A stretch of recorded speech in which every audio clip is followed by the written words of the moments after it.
கோவையில் 17 வயது மற்றும் 14 வயது சிறுமிகளுக்கு பாலியல் தொல்லை கொடுத்ததாக எழுந்த புகாரின் பேரில் கிறிஸ்தவ மத போதகர் மீது போக்சோ சட்டத்தின் கீழ் வழக்கு பதிவு செய்யப்பட்டுள்ளது. கோவை கிராஸ்கட் சாலையில் உள்ள கிங் ஜெனரேஷன் என்ற சர்ச்சில் பாதிரியாராக பணியாற்றி வருபவர் ஜான் ஜெபராஜ். இவர் கேரளாவில் மத போதகம் செய்து வந்துள்ளார்.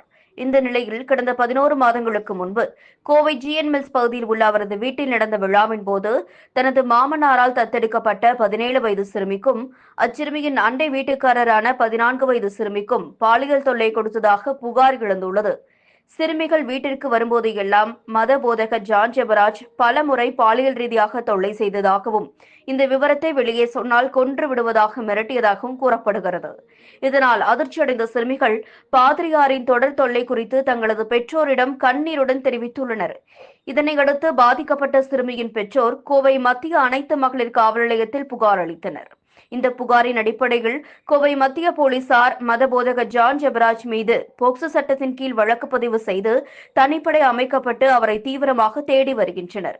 இந்த சம்பவம் கோவையில் பெரும் பரபரப்பை ஏற்படுத்தியுள்ளது.